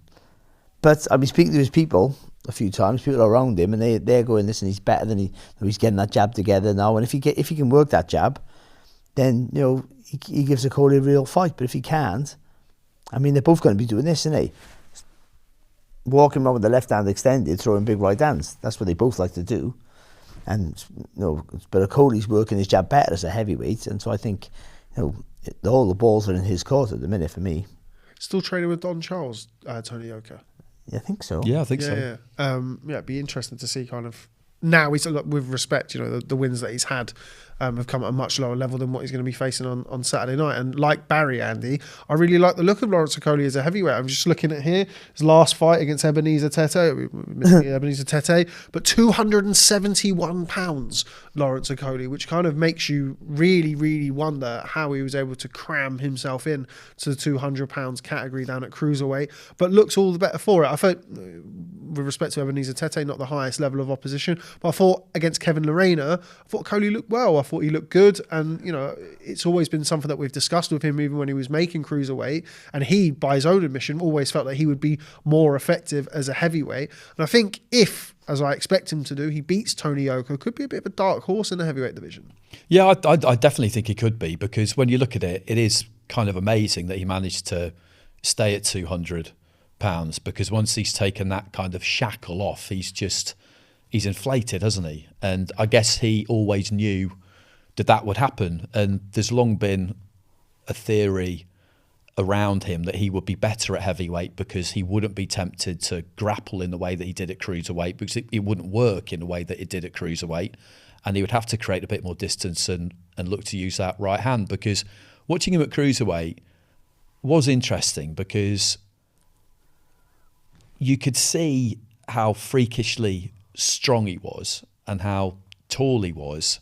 And I remember a few fights of his where I think he went in with the intention of trying to be better to watch, because he was always aware of the criticism. He's always taken that criticism really, really well, I found as well. He's never got prickly about it. He's never taken it personally, although there was a deluge of it at times. But I think sometimes in fights he would get close and on the inside, tie his man up, and think to himself, but I could just win doing this. And when that dawns on you, it's quite difficult not to do it. So it's almost like you need to be forced into a situation where you're not going to do it. But he can whack, and he's always been able to, and that's just how that is. And I think he's found a good slot training wise now too. Yeah, and I think with him as well, one of the things that he's spoken about in the past is when he's getting himself down to 200 pounds, you're a little bit more fragile, you're taking the weight off. Yeah. You know, that's a bit more of a, you know, it's quite literally a defense mechanism. Did he trust his chin at cruiserweight? That's something that Macklin always said to me, he said, I think he boxes the way he does because he doesn't really trust his chin. And that like you say, that could be down to feeling a bit fragile through making the weight. It was something that Shane McGuigan used to say about him when he trained there, and he was sort of, I think I watched him spar Daniel Dubois a few times when he had a bit of extra weight on him, and was really impressed with how robust he looked. And obviously he's a good boxer as well. And then as he got closer to the weight, by his own admission, it just became, would be able to do a little bit less in the gym. His shots wouldn't have the same meat on them as they would when he was a little bit heavier, and then obviously wouldn't take a shot as well as he would if he was a bit heavier. But now Barry, up at heavyweight, doesn't have those restrictions, and particularly against Kevin Lorena, and obviously we'll see this week against Tony Yoka. I do think he looks the better for it. I do, yeah. I think quite often heavyweight, especially if they've always been big or started late, they're not used to taking punches or having punches thrown at them, because they usually, it's like this, you knock them out with the first punch or early shot, so you bully your fighter if he's not better than you, because power is so important. So when someone does get inside and start whacking them about, they panic. So obviously when they turn, they're heavyweights, but they're cruiserweights when they turn pro, aren't they? And he looked, every time someone came in close, he'd panic and have to hold you, because his arms were too long. He couldn't get the punches in close. I think he had a worry that not saying he didn't have a chin. He didn't know he had the chin. He wasn't sure, so he'd just go, I'll tie you up. And his arms were so long, he'd wrap you up, and it was effective. And in the end, you go, well, this is what I do. I'm good at this, pouring. But he never used the jab as a cruiserweight. I was always frustrated. And when he went with Sugar Hill, the Kronk thing was always based off a solid left-hand jab. It was like a power shot for the Kronk fighters. I thought, now we're going to see it. And we didn't. If anything, it was worse. He was pouring more than before. And what do you do? But then as a heavyweight, I think what you just said, Andy, I think he's put the weight down and he feels sturdy now. Like Riakpo, I think is similar. He feels a bit stronger and sturdy, actually. I feel a bit more solid now. I don't feel like, because they're tall for the weight, but they were super tall for cruiserweight, they almost felt like they were on their toes a little bit, like Lawrence Okolie. He was either knocking you out or you were like Bambi on ice, didn't he? You know what I mean? He'd be like, I don't know what I'm doing here, just grab hold of you and push you down, and look, he looked weak even though he's probably strong. Now he looks strong, and I think he's putting more weight on. I think he's got to try and find, that's the thing with these guys now moving up, because they have massive frames, they can put on loads of weight, but they've got to find the weight where they maintain that speed but still have that strength without just being wasted weight. Just weighing heavy is not good for you, but if you have the right weight, then you're not being pushed about. That's what you want when you're up close. You don't want to be pushed about, but you've got to keep maintaining that speed. And all you got to do is work on his jab, Okolie. It's the same with Yoka. The jab's the weapon for him. Whereas the best jab wins this fight. The fight will be won by the right hand that knocks you out. That's what's going to win the fight, I'm pretty sure. Maybe a left hook in the end. Maybe the right hand that starts it. Either one of them. But the jab is the most important weapon for any heavyweight. And how you use it is very important. And I think Okolie has the better jab. And I think he's more stronger with it now than he was before. He still pauses, but he still likes to keep it out there to club you with the right hand. because he is so tall. Even at that weight, he's still nice and tall. But I think Yoka is sharp. You can counter off the jab. I think if you wave it in front of him, I think he can slip inside. But if you're punching Yoka back, because he hasn't got a jab, he gives you the chance to go first. And if you're solid with that punch, they'll push him back and he can't answer you. If you're flicking with your jab or just wandering with the jab, then Yoka can work off that because he is sharp and fast. But if Yoka hasn't got a jab, I can't see how he keeps Okolie from pushing him back with long shots. I can't see how he doesn't. And with that, then I think Okolie can land heavy enough to stop you. And I don't think it goes early. I think it might take a few rounds, but unless Yoka shows us something different, which he hasn't. But he is an Olympic gold medalist, so he has ability. Whether he was lucky or not in that year, and he was a little bit in a couple of fights, you still get there and you still have quality about you. But I gotta keep repeating myself out. You can't win a fight without a jab, and in that way more than any other. If you can't keep a fighter away from you, then you're just betting on your right hand's going to do the job all the time, and that won't work all the time for you unless you're a real thunderous puncher. It's not going to work. And we've not really seen it from Yoka since he's turned professional, Andy. He had those 3 back-to-back losses, obviously Martin Bakole, Carlos Takam and Riyad Murhi. Since then, dropped down a level or 2 and built up a winning record and gets himself this opportunity. But this does feel like a big moment for Tony Yoka. It kind of feels like if he's going to do something, this really is the opportunity for him, I feel. Yeah, I think so. I'm not surprised by what's happened with him as a pro, because that World Championships he won in 2015 and then the Olympics in 2016, from the quarterfinals onwards in both of them. So you're looking at 6 fights there. He had 2 wins against Joyce. He had 2 wins against Hrgovic. He had 1 against Ivan Dichko, who of that cohort is the one who hasn't really done that much. And the other one, I think, was against Hussein Ashesh. But of those 6 fights, you can make a case that he didn't win any of them. And he got all of them. Sounds like my career. And I'm just always so reluctant to try and demean people's achievements. But he was lucky.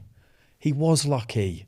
And he had the great story of being with Estelle Morcelli, and they were France's golden couple. I thought she was maybe a bit lucky with some of the things that went her way. She won a World Championship in 2016 and then the Olympics. And again, I feel like a bit of an arsehole kind of saying it. But I've been saying that for ages about you.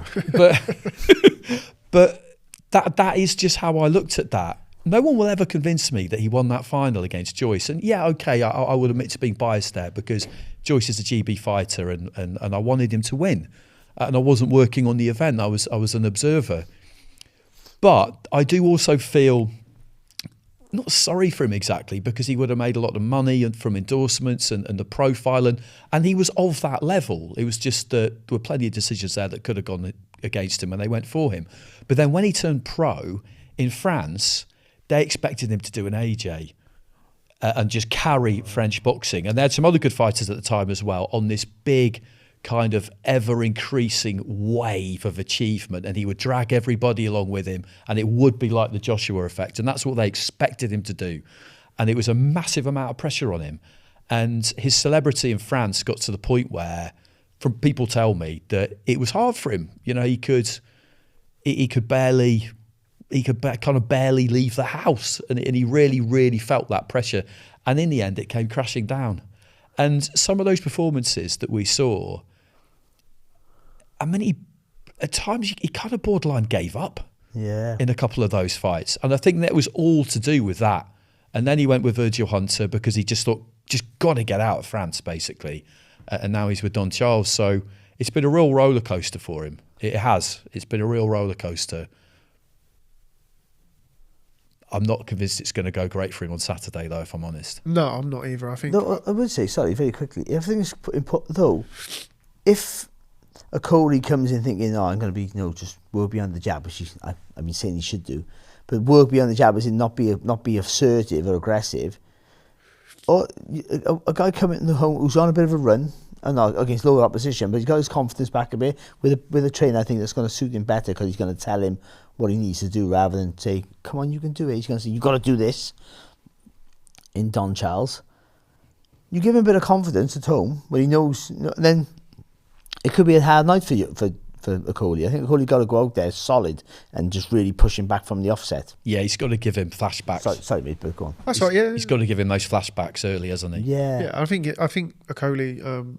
I thought Okolie boxed really well against Kevin Lorena. I thought he got criticism in that fight because he's Lawrence Okolie and it's kind of easy to do. I think he boxed well. Yeah, and was that the one with the bicep? Yeah, yeah. But I thought he boxed really well then, and I expect him to do a bit of a job on Tony Yoka this weekend. But we will see.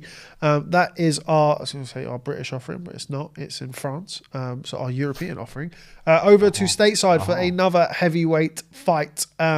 Andy, going to come to you first for the return of Jarrell Miller, doing it big for the balding community in boxing, fighting Lenier Pero this weekend.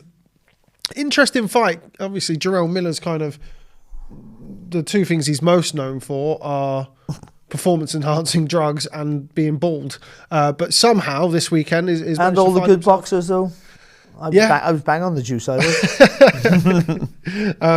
But yeah, finds himself in position this weekend, headlining a Matchroom card, which we'll come on to talk about. Didn't think I'd see the day where we saw that, against Lenier Pero.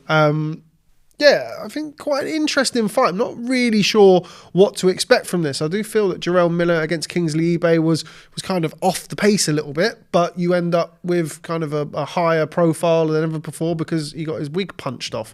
Not a sentence I ever expected to say in the build-up to a fight. But what are you expecting this weekend? I've really no idea. Jarrell Miller's kind of...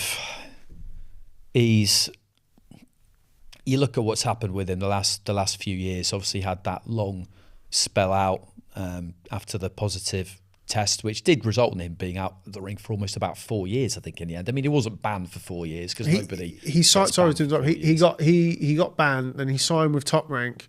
And before his Top Rank debut, he tested positive again. So he kind of had a period of time out, got a new deal, tested positive again, had time out. Obviously, he had the fight with Fabio Wardley that was announced and never happened. Yeah. He's kind of been in the wilderness a little bit, which, you should be if you fail multiple drug tests. But had that fight with Andy Ruiz, which I thought he won. I thought he beat Andy Ruiz. That was on the Crawford Madrimov card.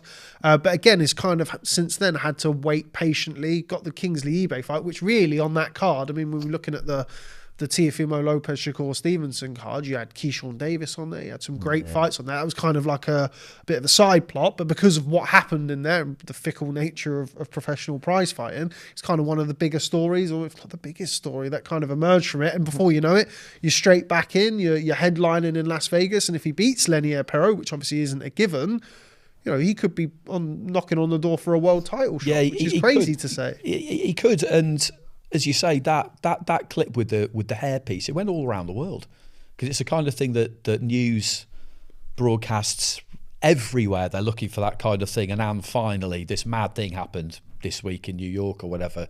I did see it going absolutely everywhere. And prior to that, he was, funnily enough for him, even though he'd only lost one fight after he got beaten by Dubois, you'd talk about it more in that kind of gatekeeper role, wouldn't you? Like Jarrell Miller would be a good fight for someone who was looking to do what Dubois did, which was prove something after a bit of a setback, or if you're coming up on the rail as a kind of prospect looking to prove yourself, if you can beat him, because you know what you'll get, he'll come forward, he's big, he's gung-ho, all that kind of stuff. But he has actually only lost one fight. And now, as you say, he could catapult himself back into the mix. Pero, I watched a lot as an amateur because he was in that Rio team, that really, really strong Cuban team. And mean though it might sound, he was kind of the weak link, to be honest, because at super heavyweight, he was never particularly big. Erislandy Savon boxed at heavyweight, and that kind of gave him the opportunity at super heavyweight because Savon had been up there previously when he probably never really should have been. I remember Fraser Clarke beating him, stopping him in the WSB finals in Tashkent. I was there for that, and Fraser was in brilliant form at that stage. And he's an Olympian, but you look at his record and he's kind of just been having fights. hasn't he, really? And I just wonder whether, if Miller's kind of really up for it, which you would hope that he will be, I wonder whether Pero's kind of got the robustness to be able to go with him over the distance. Yeah, he's got plenty of skill.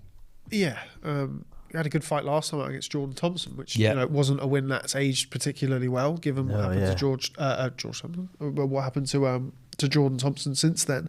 But yeah, an interesting one, Barry, to kind of look at now. He's 37 years old now, Jarrell Miller, still has not really got back to the heights that he was at before he failed those drug tests in the build-up to Anthony Joshua against, Jarrell Miller and eventually Andy Ruiz, and we all know what happened there. But still strange to see kind of what he may or may not have left. Kingsley EBay is a perfectly solid gatekeeper, kind of the role that we'd cast Miller in, type guy. And I thought he was losing that fight. After 5 or 6 rounds, I thought he was losing that fight. Once he became a bit more streamlined and got his head punched off, or his hair punched off, he seemed to step it up a little bit. But I've got no idea really what to expect from this fight at the weekend. I think that's him in a nutshell. They're not quite sure if he's good or not. Even when he's boxing Joshua, is he got fast hands, his feet are slow. But that version of him, who was throwing 100 punches around and 300 pounds, I mean, that is a hard night's work for anybody. He's heavy and strong, but I mean, he can't do that anymore. Or can he? He throws in combinations still, and he has got fast hands. And Pero, can be lazy, like a lot of Cuban boxers who turn pro. So, but I think for me, I can't see that he doesn't. That Miller doesn't throw punches from a bit too far out, and Pero just makes him miss and picks him off. I don't think it'd be a great fight to watch. And then we see the last of Miller, hopefully.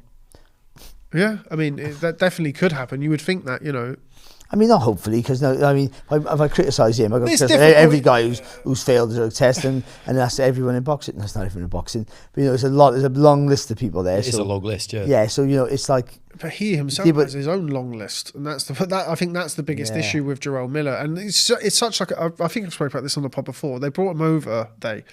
He was signed with Wasserman when Wasserman was before they were promoting, when they were the sports agents, obviously, and they brought him over, and they hadn't announced the Joshua fight yet, and he held court with the media. This is, I think, the same day as Dillian White versus Derek Chisora 2 in Manchester. They came brought him over, 2018, because he was then due to box Joshua in the June, and he was so engaging, such a charming, charismatic, proper brash New Yorker. What you'd expect, what you'd want for somebody in the heavyweight division. He was the perfect dance partner for Joshua in many ways for that DAZN debut in America. But you can't ignore what's happened in his career, and these are not things that you can Do you want to bet? But these are not things that you can get contamination and things like that, which is Is he one of the few people to basically admit that he did do it? No, or he's never really said that he didn't. Never admitted really, or he's still just Larry Olabama who's the person who's ever really just said, no, I did, I mean, he regrets that, doesn't he? Well, it didn't do him any favours, did it? It's an interesting person to talk to about doping if you ever get the chance. Speak to Larry O.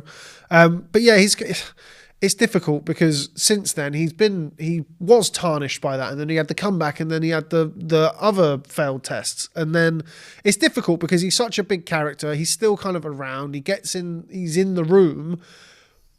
So I guess what I'm trying to say is you've got from the promotional side of things. I put this to Eddie in New York when we was over there for Dalton Smith against Subriel Matias. You said you'd never work with him, and Eddie had the very Eddie answer of, well, it's a Ring magazine card, and I'm just promoting it for his excellency, and he's on the card, but you never know, maybe in the future he's probably thinking, if he wins that, we're going to do it against Lenier Pero. But once you've got promoters, and this is not me digging out Eddie Hearn at Matchroom, it's you kind of look. Tony Yoka is fighting on a Queensbury card this weekend. He was banned. But when you've got promoters who are kind of coming out and saying, I'll never work with this guy, what he's done is disgusting. He tried to, I think the words to the effect of, he tried to kill Anthony Joshua, going in there with this, that and the other.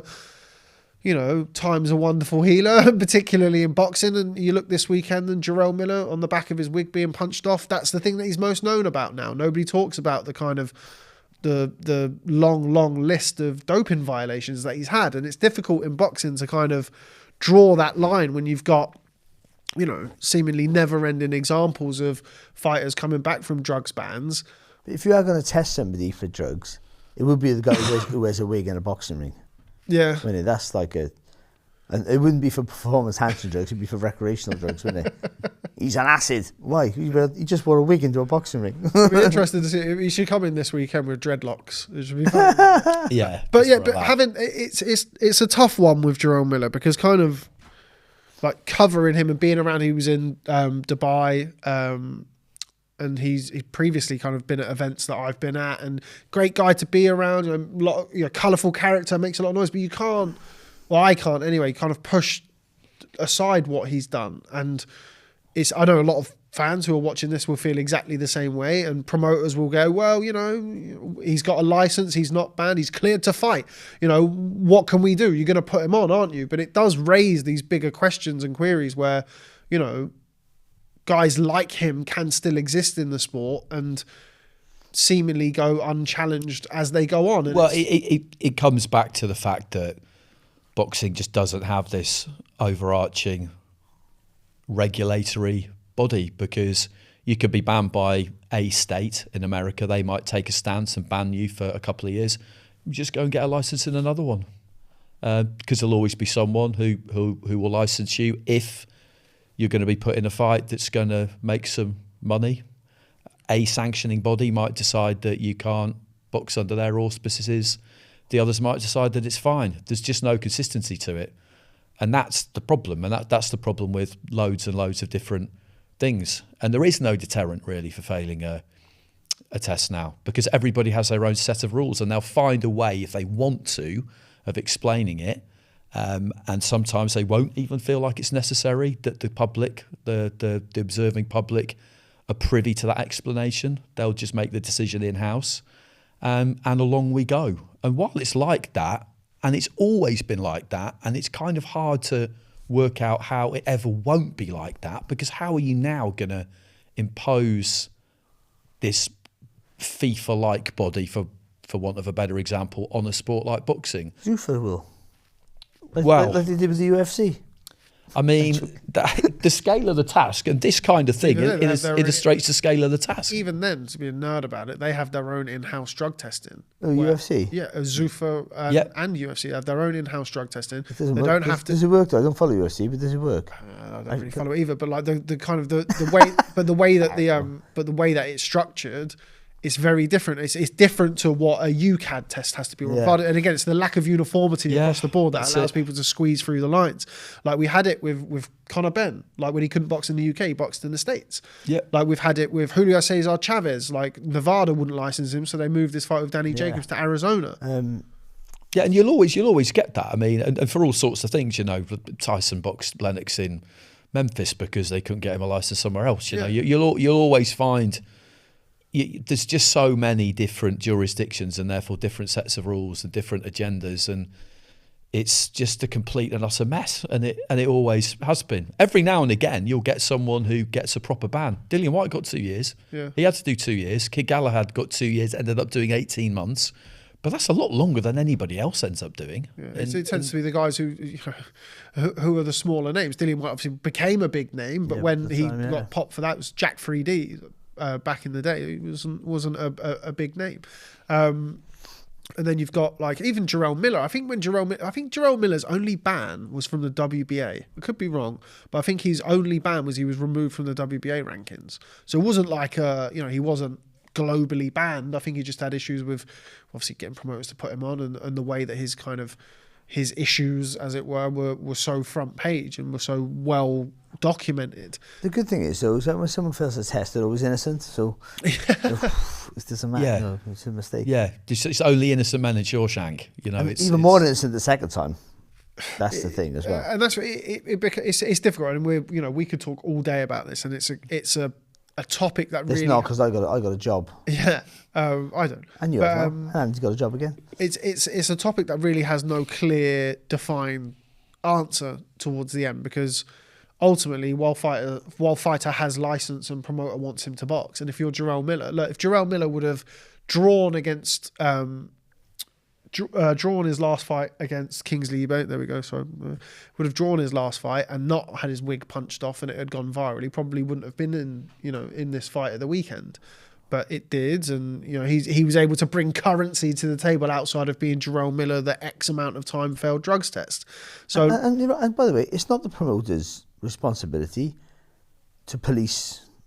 No, it's not licensing, that's an easy. You got a way license, out. like, and usually the people going, well, Dennis Missouri should be boxing, health reasons, and other fighters as well. And they go, well, he's getting the license because he's passing the test.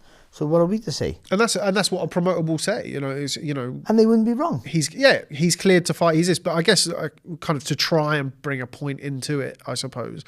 What do we need to do? How do we as a sport govern it? How do we change that? Or is it just not possible? The British Boxing Board can only govern what they in the UK, and Nevada can only do Nevada, and you hope they all have a bit of a conscience and a duty of care. That's what you hope. But also, nowadays more than before, there's always lawyers and how it got into my system and why it got into my system, which should be irrelevant, really. Maybe that, it should be. It's in there. It's not your fault, but, I mean, it's no one else's fault, is it? Why? Well, somehow it's got in somehow. The WBO have no more pasture and sneeze in your mouth, do they? You know what I mean? You got it. It's there, unfortunately. I mean, how do you... It's like getting cut in a fight today. I was winning that fight, but I got cut. But you still got cut by a punch. Sorry, it's a horrible thing, but that's what happens, isn't it? Or you win in a fight and you get knocked out in the last round, but I was winning. It's not fair. I got knocked out. Okay, well, they have the win. I mean, it's just how it is. Like, it's just they failing tests, and then they're going through solicitors to get tests. Hang on, the testing wasn't done right, or it wasn't. We have all sorts of stuff. I mean, we mentioned it there. Like the WBC can clear you based on the WBC just clearing you, or the evidence that is presented, and blah blah blah blah blah. Like, who knows whether it's right? Alicia Baumgardner boxed this weekend. Yeah. Like, she cleared herself with the WBC. Like there was no real kind of explanation. No. She had the same testosterone levels as a mid-20s male. Which, like, whatever, women's boxing, great, but like genetically that shouldn't be possible. That shouldn't happen. But the WBC kind of, cleared, all good, let's move on, and the sport keeps turning. There's so many different examples of it in the sport that you kind of become immune to it a little bit, don't you? Like, we've talked about various fights and fighters already with kind of asterisks by their name. Tony Yoka, Alicia Baumgardner, Jarrell Miller. It's kind of like every weekend, if you wanted to zero in on that. We had it a couple of weeks ago, Tyson Fury and Conor Benn. Like, there's a bigger list that's not public. Yeah. Of possible people, maybe, we think we know, we don't know, and it never ends. And it's this crazy situation as well where if you're cheating in another sport, if you're cheating in track and field, then of course it's a reprehensible thing to do, because you never get rid of, like, I was going to mention this, I saw a journalist, I can't remember who it was, they never shed the disgraced title. It's disgraced sprinter, disgraced cyclist. But they do have an overall governing body. And that's it. You're that now. You are a cheat until... And you can come back. Yeah, but you will always be labelled as that. Yeah, look at Gatlin. Dwayne Chambers made a comeback, but it's a label that follows you around. And because you are made to serve a substantial ban, it's less of a problem when a sprinter returns. I think it's not always sprinters, but because you've done your time. Again, there's still the argument: should you be allowed to, because of the residual effects of the training done on performance enhancing drugs? But in boxing, you're going in there to try and punch somebody in the head and potentially do them real damage. That is how you win. And so to be on PEDs there, that we should have stricter, stronger punishments than anyone. Even drugs that make weight, diuretics that make weight. Because then in round 8 in a fight, when you're making weight, and you make weight correctly, and everyone has different struggles to make weight, but you make weight correctly and properly, and it's a hard task. And in round 9, you're knackered, and so should your opponent be in a grueling fight, because they made the weight by taking substances to help them, then they still have the energy. Then it becomes massively dangerous then, because like the two biggest factors for fatalities in the ring are dehydration and accumulation of punches. So like you have more energy and you're not so dehydrated. So, I mean, it's really dangerous. But I don't know what I don't know what we're talking about. I don't know. It's a topic with no firm ending or answer. Right, we've got about 10 minutes or so to discuss a couple of re-signings in the boxing world. Andy, going to come to you first for the altogether shocking news that Conor Benn has signed a completely independent new multi-fight deal with Zuffa Boxing. In all seriousness, obviously a big deal, something that I think certainly us and the wider boxing public and Eddie Hearn's legal team were all expecting to happen. But a big move for Conor Benn. We saw him, he was at WrestleMania and photos of Logan Paul, and I think he did First Take on ESPN. And so, Power Slap. I saw that. Kind of bizarre seeing him sat next to Dana He's a nut, isn't he, Ben? Even he was going, whoa. But a big signing for Zuffa Boxing, who, of course, have recently announced the Sky deal as well. And you'd imagine that we're going to see Conor Benn, if not in his next fight, then certainly under the Zuffa Boxing banner in the UK sometime very soon. Yeah, you'd think so. And it was big news when they announced it on Friday night. They are expert publicists as well as being experts in lots of other things. The people who are running an operation, and they're not the only ones in boxing. Promoters are very good at getting their fighters out there. But these are big things that he was on over the weekend. What really interested me about it was the fact that he immediately came out and said, and it must have been with permission after a discussion was had, that he wants to fight for the WBC belt against Ryan Garcia, because the issues of belts of the sanctioning bodies and the Zuffa belt and Zuffa's stance on it has been an interesting topic, hasn't it?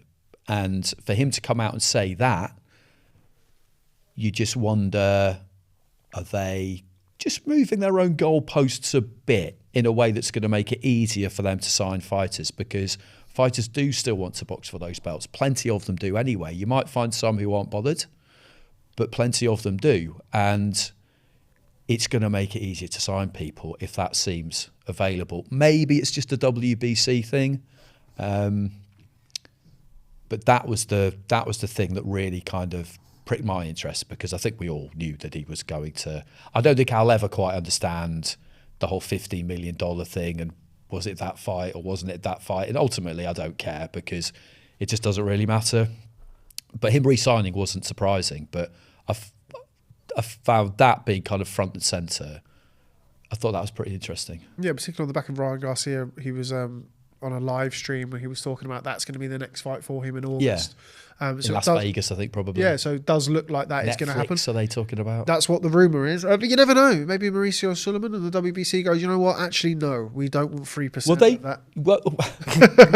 Maybe. I was just about to say, well, maybe they'll do that. But that whole thing has been really interesting, because with Opetara, it was really interesting. Opetara would talk about Undisputed, and then Zuffa seemed fine having that IBF title in his fight, and then it was IBF at the last minute who ticked it seemingly. Then they pulled it out, and they didn't come out of that great, I didn't think. That looked quite kind of petty. But that is, it's a kind of fluid situation, isn't it? And how it all plays in the medium term, short term and longer term is going to be a really interesting one to keep your eye on. I wonder if Zuffa start, I know they're going to start their belts in, then you inevitably are going to have to go into purse bids. But I think their whole ethos is everything's out. If we don't own it, including fighters, we don't get involved in it. Yeah, I can't see them entering a purse bid for something. I think the fights that they have will be orchestrated and made for very much for their. But what about if fighters are going to fight for titles and then they have to defend against their mandatories with Matchroom or Golden Boy or I guess it kind of depends on what conversation's been had behind closed doors. I mean, for the fight with Garcia is just a really good fight. It'll attract a lot of attention. I'm sure it'll do really well, kind of numbers wise and publicity wise. And it might just have been as simple as, okay, like, we think that's a good fight. You want to box for the WBC title. We can do that. But after that, things have got to be more on our terms. Yeah, you're not going to do a mandatory defence against Alexis Rocha. That sort of thing. Yeah, you can imagine. Right, Barry, got about 5 minutes to talk about the re-signing with Matchroom Boxing of Jesse Bam Rodriguez. Now, a fighter who was massively courted not too long ago, a couple of months ago, 2 or 3 months ago. A lot of headlines about Zuffa Boxing making a beeline for Bam and trying to bring him over. I think it's a big hold for Matchroom Boxing. Obviously, Bam Rodriguez, one of the best pound-for-pound fighters on the planet. And, of course, your darling and the man that you look to when things get hard in your life. Yeah, I do quite often. You're taking him to Paris at the weekend. I will if I could. Sorry, Darren. He moves better than my missus. He's great, isn't he? I mean, moving up the bantamweight to win a world title, and then I think he's going to go back down to try and unify. That's the plan. Yeah. He's brilliant. And obviously, he's signed up. That's good for Matchroom. Hopefully good for me. I get to go to Phoenix. I am pushing. They don't want to send me, but I am pushing to go to Glendale for that. June the 13th. Against Vargas. It was a good fight. I mean, it's a massive underdog, Vargas, for that, even though he's the naturally bigger guy. But I think it's the movement that Bam and Vargas get hurt is a hard fight for him. But the signing for Matchroom's brilliant. I do think keeping their stars is very important for them to build from. And and again, Phoenix might be the best city in the world now for boxing. I've always said Belfast before, but the last show I went to Belfast wasn't very well attended, I would say that much. Conor. Yeah, it was surprising. Yeah. Like, really bad for Conor as well, of all people. But maybe one too many for the fans for him, maybe. But but I haven't been to a Phoenix night. I've been to more Belfast fight. I haven't been to Phoenix night yet, whether it be Glendale or in the town, where it hasn't been just fantastic atmosphere. But you've been there, you've seen them, you know how good it is. Interesting little situation for Bam Rodriguez. Obviously, you mentioned there he's going to nick a belt by the looks of things, going up to bantamweight, go back down to super fly. He'll jump back up down, I think. Yeah, but really, you'd sort of think that bantamweight and above is where we're going to start to see the big fights potentially happen, and potential fight with Takuma Inoue. Yeah, but I think Takuma Inoue is the one. I think, especially because that's a fight where if he can do a job on him, his brother won't be happy, will he? Yeah. But I just don't know, for the money's there to go to Super Bantam if they stay a Super Bantam. Nakatani and Inoue, whoever wins, or loses, by the way. Yeah. But for Bam himself, for his ambition to win, keep winning, don't jump up till you're ready. And you might never be big enough. By the way, I think he will, but he might not be. All this, like, people just forcing people. I had this with Chris Mannix, who's like, because he's a big guy, he don't understand how hard it is. It's only £8, £6 so that's like. Well, we had that when he boxed Fernando Martinez, didn't we? When people were talking about, but if he could jump up and beat Inoue now, it's like, whoa. We all love Bam, and Bam's a fantastic fighter. There's nothing to say that maybe he couldn't do that, but it's a big jump. Like, bigger than what people think. Yeah. You just see £3-4, but you don't know how hard it is for people to make weight and also to put the weight on. It's like, and I've boxed a couple of weights above my natural fighting weight, and you struggle, especially at the highest level. You struggle with the power, the strength, the intimidation of their size, all that sort of things. It's horrible. Like, you're putting yourself at a massive disadvantage, and the level he's boxing at, to go in against a Inoue with a massive disadvantage, as good as he is, it's a suicide mission. Yeah. And Nakatani, it is. But if you can build up the weight naturally, then the skill set and the power that he has, then he's a test for anybody. Like, he's brilliant. How can you not watch Bam and not go, he's just brilliant? Everyone goes about the power, but the movement before he makes the shot is just like, this is not a Bam pod, I know. I was going to say, we're going to have to interrupt. But it is, though. He will continue. So he's the sign, isn't he? He's just like, you keep hold of him. With the gaps in weight divisions, I never really understand it when people say, it's only £3 or this or that. And I know the gaps are smaller in the lower weight divisions, but even I am not crushingly dull enough to work this out. But if you worked out in terms of percentages, it's probably about the same as you rise up through the ranks. Like, the difference between 168 and 175 is £7 as a percentage. How different is that from going from 115 to 118? Probably not that different. And that's really what you're looking at. Yeah, it just comes down to kind of the way that the wider boxing public, not hardcore losers like us, look at like the smaller weight classes. Yeah. Like, it's smaller, so it's easier to go and jump. Yeah. But I suppose it depends on what your attributes are. Like, if I wasn't so well endowed, I would have been. Anyway, moving on. So before we wrap things up and move away from that, we're going to do some predictions. Now we'll keep that in. Some predictions for this weekend. Andy, going to come to you first. Lawrence Okolie versus Tony Yoka in Barry and Darren's City of Love. I think Okolie's going to stop him. I'll go specific and I'll say the 8th. Barry? Yeah, unless Yoka have shown us something different, and that's a jab. Since he turned professional, then I think it's going to be around about 5 or 6 for Okolie. Yep. About the same. Somewhere around the middle rounds, I think Okolie. I think Okolie's always potential got it in him to get rid of Yoka a bit earlier, but he can be a slow starter though. Yeah. He also got it in him to drag it out. That's the other thing as well. Okay, Barry, going around to you first. Jarrell Miller versus Lenier Pero. I think Pero wins on a scrappy points decision where Miller's knackered. And it's just not a great fight to watch. I think he just makes him miss and clips him. And that's the fight. Andy? I think same kind of fight, but the other way around. Miller. Yeah, I'm going to go for Miller. Just barrels forward and barrels into him and makes it messy and difficult for him and does just about enough. Yeah, I'll go with that. None of us are really looking forward to it then. Still be up watching it, but yeah, it's going to be a tough live on the zone. Yeah, there we go. Make sure I've got the coffee on for that one. But yeah, it will be an interesting weekend of boxing in Paris and Las Vegas. Just don't say we don't ever take you anywhere. But anyway, that's all we have time for today here on the Betfred Boxing Show. As always, I'd like to thank our esteemed panel of guests, the former WBO super featherweight champion of the world, Mr. Barry Jones, and legendary sports broadcaster, Mr. Andy Clarke. We need to think of what the new intro is. We'll go with that. We'll try that one out. I'm that as well now. I'm on that and that. Okay, unified. But that's all we have time for.